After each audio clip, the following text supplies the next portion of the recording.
السلام علیکم ورحمۃ اللہ وبرکاتہ۔ اعوذ باللہ السمیع العلیم من الشیطان الرجیم من ہمزہ ونفخہ ونفثہ۔ بسم اللہ الرحمن الرحیم۔ فی بیوت اذن اللہ ان ترفع ویذکر فیہا اسمہ یسبح لہ فیہا بالغدو والآصال۔ یہ چیزیں اللہ کے گھروں میں ہیں، جن گھروں میں اللہ تبارک و تعالیٰ کے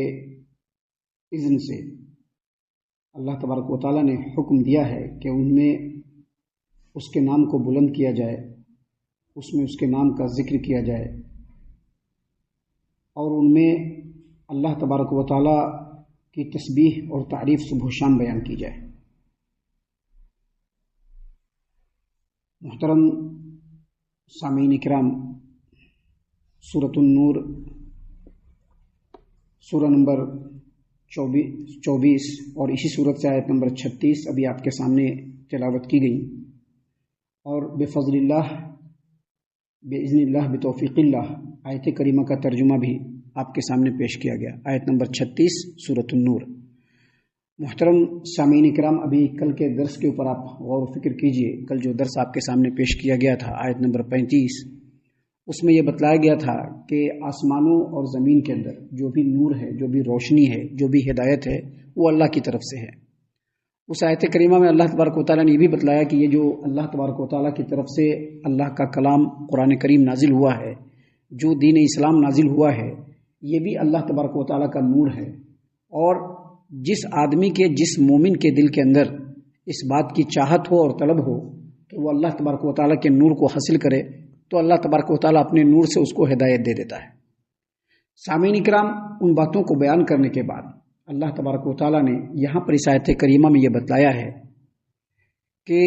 جس آدمی کو اللہ تبارک و تعالیٰ نور عطا فرما دیتا ہے، جس آدمی کو اللہ تبارک و تعالیٰ بصیرت عطا فرما دیتا ہے،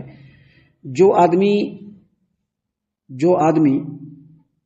اس بات کے لیے بالکل ہر وقت تیار ہو کہ اس کے پاس اللہ کا کلام آئے اور وہ اپنے سر کو جھکا لے، ایسے لوگوں کا ٹھکانہ اور ایسی ہدایت اور نور کا ٹھکانہ ایسی مسجدیں ہیں اذن اللہ ان ترفع، جس کے بارے میں اللہ تبارک و تعالیٰ نے یہ حکم دیا ہے کہ اس میں اللہ تبارک و تعالیٰ کے نام کو بلند کیا جائے۔ سامعین اکرام، یہاں پر اللہ کا یہ فرمان کہ فی بیوت اذن اللہ،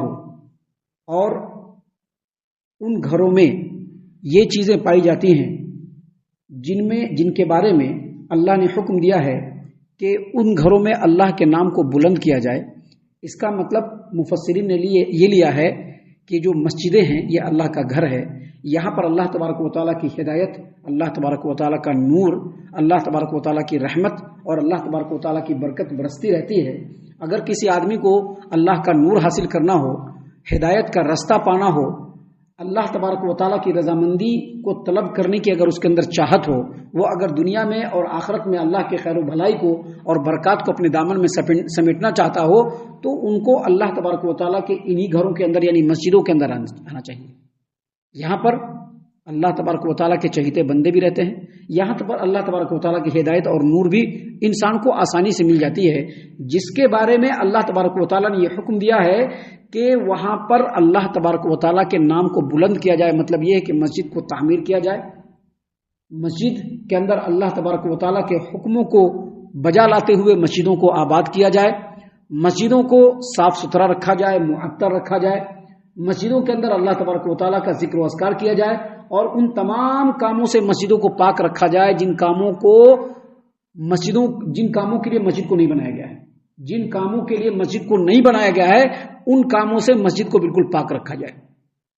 یہ ایک مستقل باب ہے، یہ ایک مستقل موضوع ہے جس کے اوپر الحمدللہ بہت ساری کتابیں ہیں اور جس پر علماء کرام کے بہت سارے بیانات ہیں، لیکن چونکہ یہ آیت کریمہ یہاں پر ہمارے سامنے موجود ہے جس کو ہم نے ابھی آپ کے سامنے تلاوت کیا ہے، لہذا اس سلسلے میں مختصر سی باتیں سب سے پہلے سن لیجئے۔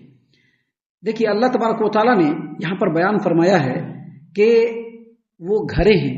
وہ گھر ہیں اللہ کے، جس کے بارے میں اللہ نے یہ حکم دیا ہے کہ وہاں اس گھر کو آباد کیا جائے، اس میں اللہ کا نام لیا جائے، اور اس میں اللہ تبارک و تعالیٰ کی تسبیح اور اللہ تبارک و تعالیٰ کی تعریف اور اللہ تبارک و تعالیٰ کی پاکیزگی صبح و شام بیان کیا جائے۔ اس کا مطلب یہ ہے کہ مسجد یہ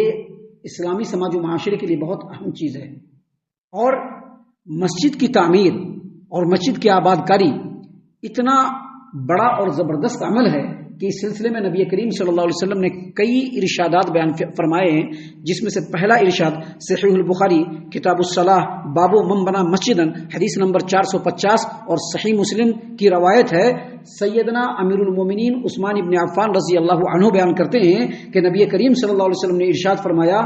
من بنا مسجدا یبتغی بہ وجہ اللہ بنى اللہ لہ بیتا فی الجنہ، یعنی جو آدمی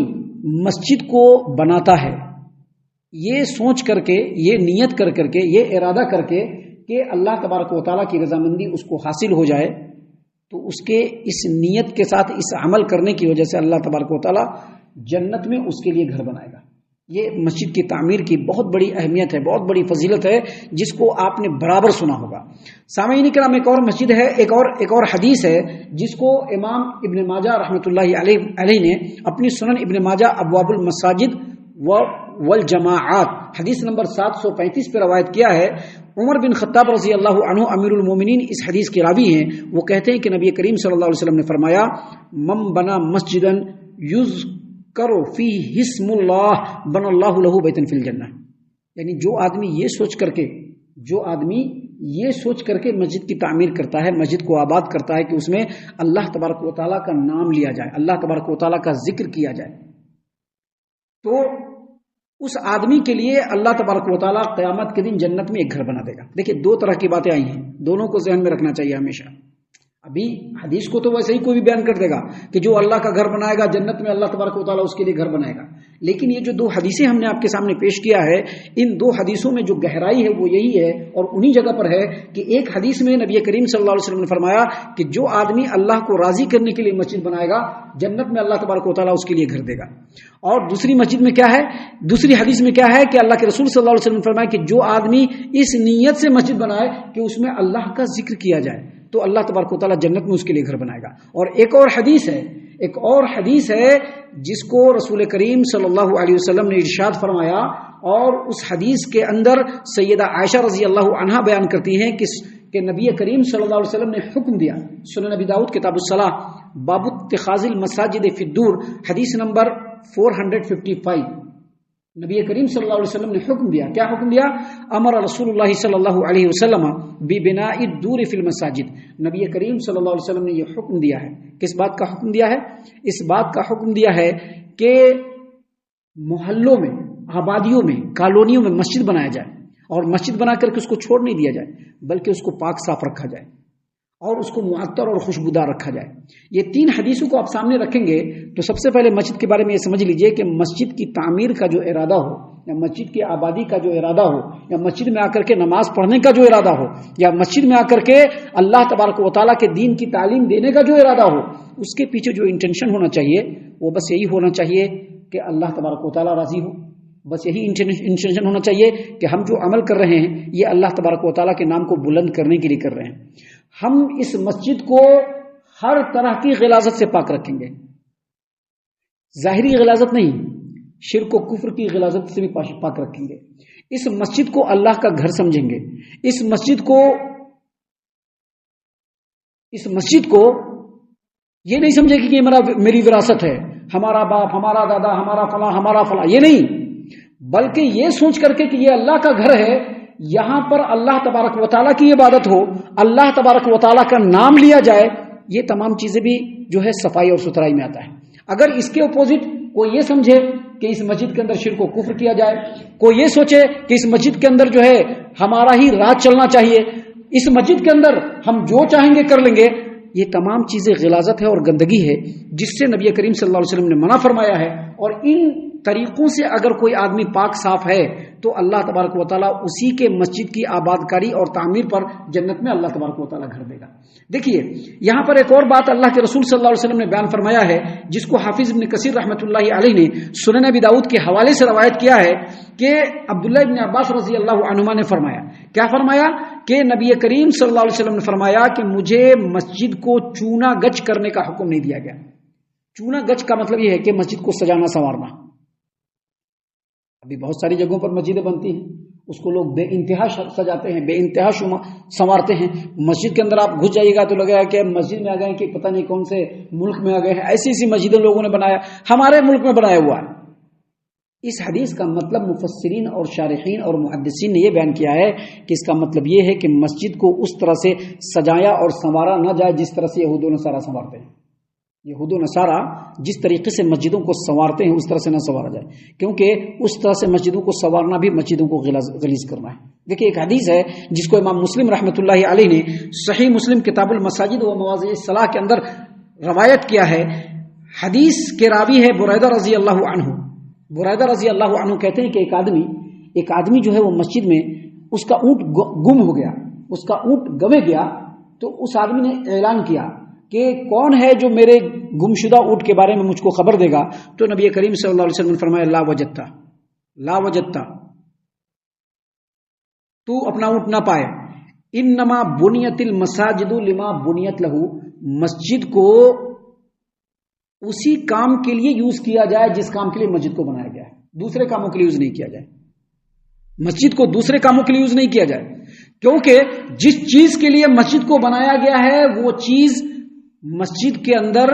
پاکی صفائی ستھرائی اور معطر کرنا ہے. اور جن چیزوں کے لیے مسجد کو نہیں بنایا گیا اگر وہ کام مسجد میں کیا گیا تو وہی غلاظت ہے. سامعین کرام, یہاں پر اللہ تبارک و تعالیٰ نے فرمایا فی بیوت اذن اللہ, اللہ کے گھر ہیں, اللہ کے گھر ہیں جن کے بارے میں اللہ نے یہ حکم دیا ہے کہ اس میں اس گھر کو آباد کیا جائے. یہ اللہ کا گھر سے مراد مسجد ہے, اور اللہ کا گھر سے مراد ہر وہ جگہ ہے جہاں پر اللہ تبارک و تعالیٰ کا ذکر و اذکار ہوتا ہو. لیکن یہاں پر خصوصیت کے ساتھ محدثین اور شارحین نے مسجد ہی لیا ہے کہ